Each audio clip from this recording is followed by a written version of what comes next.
Mes chers compatriotes, demain, 4 avril 2017, notre pays célèbre le 57e anniversaire de son accession à la souveraineté internationale. Cette fête nous rassemble parce qu'elle exalte notre liberté retrouvée et met à l'honneur nos vaillantes forces de défense et de sécurité et notre jeunesse dynamique qui porte nos espoirs pour le futur. À tous et à toutes, chers compatriotes d'ici et de la diaspora, j'adresse mes chaleureuses félicitations. Au nom de la nation, je salue avec respect nos anciens combattants. Je vous redis, chers anciens combattants, notre profonde gratitude et notre grande admiration pour tous vos sacrifices consentis à la défense du monde libre. À vous, officiers, sous-officiers et militaires du rang, je renouvelle ma confiance, ma fierté et celle de la nation.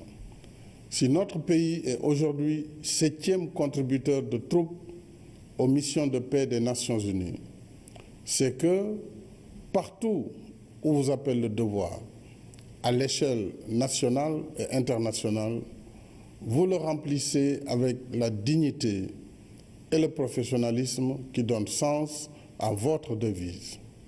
On nous tue, on ne nous déshonore pas.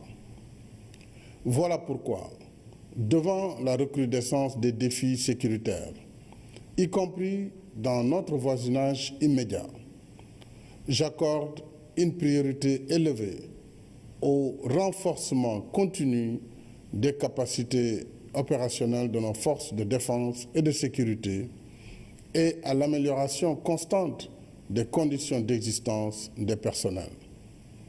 Cette année, fidèle au concept armée-nation, nous célébrons la fête de l'indépendance sous le thème du rôle des forces de défense et de sécurité dans la protection de l'environnement. Ce thème nous interpelle par son actualité. Nos ressources naturelles, faut-il le rappeler, constituent la substance vitale de notre base productive, sans laquelle il ne peut y avoir ni croissance ni développement. Or, partout dans le monde, ces ressources se raréfient sous l'effet combiné d'une exploitation effrénée et de pratiques illégales. La préservation de notre environnement n'en est que plus urgente, qu'il s'agisse de la lutte contre la pollution, la pêche illicite et la déforestation, entre autres périls. Elle revêt le même ordre de priorité que la défense de la souveraineté nationale et de l'intégrité du territoire. Par conséquent, j'ai ordonné à nos forces de défense et de sécurité de poursuivre avec vigueur les actions déjà engagées dans ce sens. Le gouvernement continuera de mobiliser tous les moyens nécessaires à cet effet, en matière d'équipement, de formation et d'entraînement. Je souhaite que tous, ensemble, dans un élan civique et patriotique, nous participions à cette œuvre salutaire de sauvegarde de notre patrimoine environnemental commun. Mes chers compatriotes, dans mon message à l'occasion du Nouvel An, je vous ai entretenu de nos acquis et perspectives dans le cadre de la mise en œuvre des initiatives, projets et programmes du plan Sénégal émergent. Sous l'autorité du Premier ministre, j'ai assigné au gouvernement la tâche de rester mobilisé dans l'action, en ayant comme code de conduite le culte du résultat. J'y tiens personnellement parce que le développement inclusif et solidaire qui sous-tend ma vision d'un Sénégal de tous et d'un Sénégal pour tous est au cœur de mes préoccupations. C'est le sens de la baisse du prix de l'électricité déjà en vigueur. C'est le sens de la mesure que j'ai prise pour la transformation des titres précaires en titres fonciers, afin que chaque détenteur d'un droit d'occupation puisse accéder gratuitement et sans formalité indue au droit de propriété. C'est enfin le sens de la tournée économique que j'ai effectuée en février dernier dans les régions de Louga, Saint-Louis et Matam pour inaugurer et lancer divers projets de développement en milieu urbain et rural. Et je visiterai d'autres localités du pays dans les semaines et mois à venir. En effet, dans la quête de l'émergence que j'ai engagée avec vous, seul compte la vision, l'action diligente et le résultat. Mon devoir, celui du gouvernement, est de rester dans le temps de l'action pour répondre aux aspirations légitimes de tous à une vie meilleure. Il nous faut continuer à apporter de l'eau au Sénégal qui a soif, éclairer le Sénégal qui vit dans l'obscurité, désenclaver nos terroirs isolés du reste du pays, rendre l'éducation et la formation ainsi que la santé accessibles à tous dans nos villes et dans nos campagnes, et libérer nos mères, nos sœurs et nos filles des corvées domestiques épuisantes que la machine devrait faire à leur place. Dans le même esprit de développement solidaire et inclusif, j'ai demandé au gouvernement d'étudier les conditions de rémunération des chefs de village qui, en tant que relais indispensable de l'administration, exercent une mission de service public, souvent à leur propre charge. Voilà, mes chers compatriotes, les préoccupations qui continueront de retenir mon attention et de mobiliser mes efforts. Parce que c'est leur solution qui conditionne le progrès et le bien-être de notre pays. Et voilà pourquoi je poursuivrai sans relâche la politique de bonne gouvernance à tous les échelons de l'État et de ses démembrements.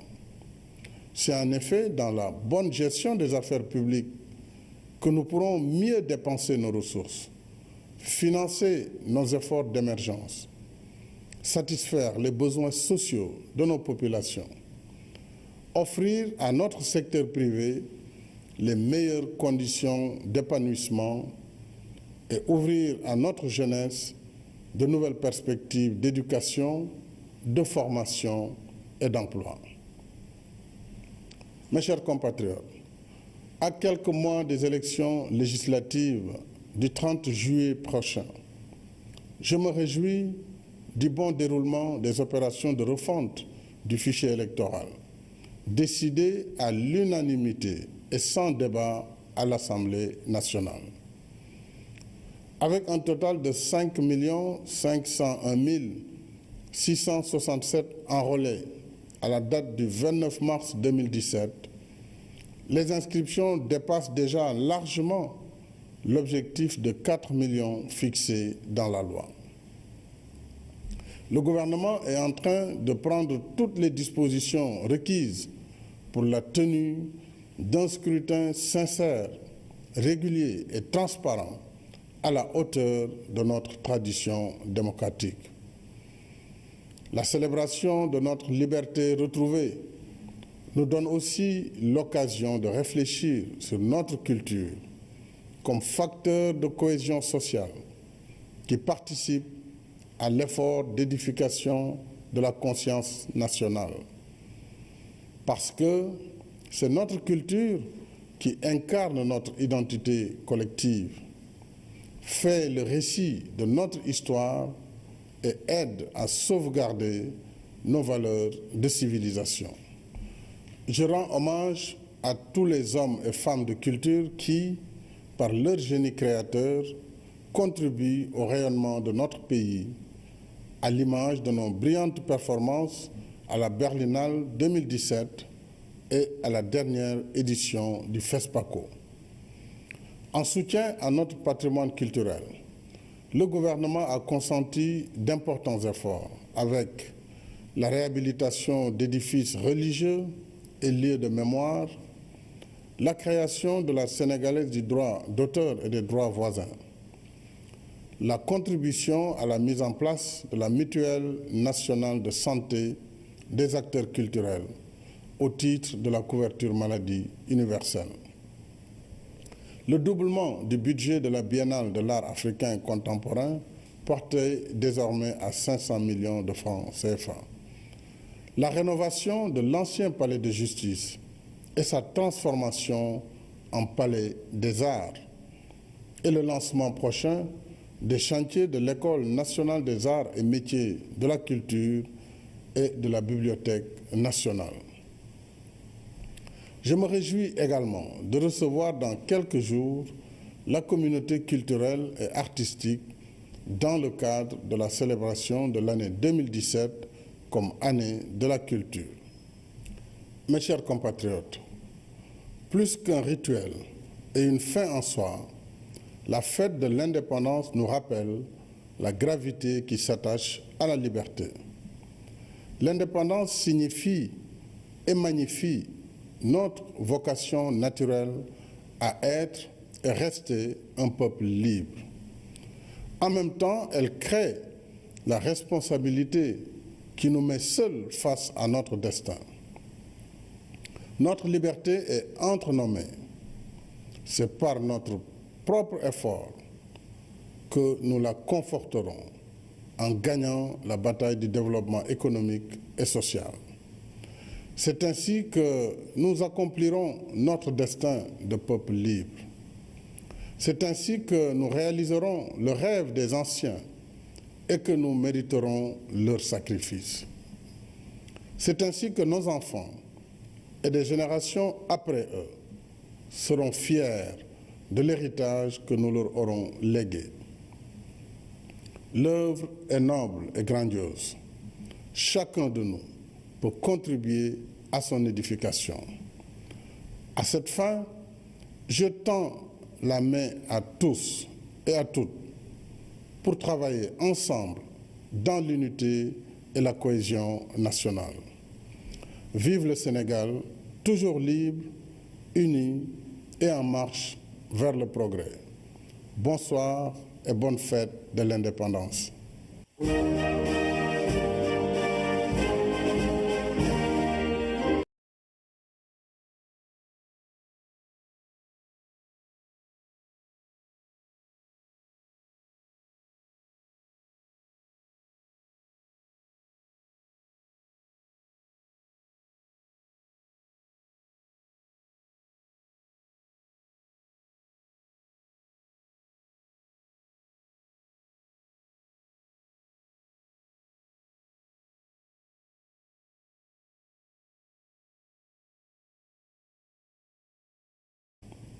Je vous redis, chers anciens combattants, notre profonde gratitude et notre grande admiration pour tous vos sacrifices consentis à la défense du monde libre. À vous, officiers, sous-officiers et militaires du rang, je renouvelle ma confiance, ma fierté et celle de la nation. Si notre pays est aujourd'hui 7e contributeur de troupes aux missions de paix des Nations Unies, parce qu'elle exalte notre liberté retrouvée et met à l'honneur nos vaillantes forces de défense et de sécurité et notre jeunesse dynamique qui porte nos espoirs pour le futur. À tous et à toutes, chers compatriotes d'ici et de la diaspora, j'adresse mes chaleureuses félicitations. Au nom de la nation, je salue avec respect nos anciens combattants. C'est que partout où vous appelle le devoir, à l'échelle nationale et internationale, vous le remplissez avec la dignité et le professionnalisme qui donnent sens à votre devise. On nous tue, on ne nous déshonore pas.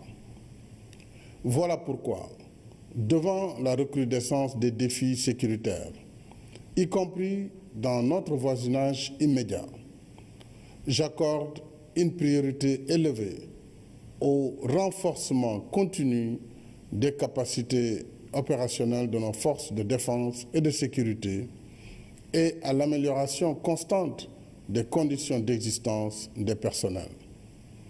Cette année, fidèle au concept Armée-Nation, nous célébrons la fête de l'indépendance sous le thème du rôle des forces de défense et de sécurité dans la protection de l'environnement.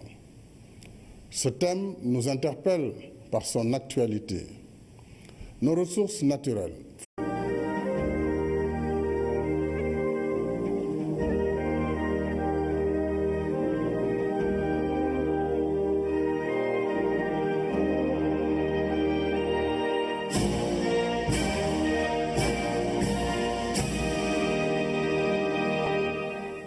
Mes chers compatriotes, demain, 4 avril 2017, notre pays célèbre le 57e anniversaire de son accession à la souveraineté internationale.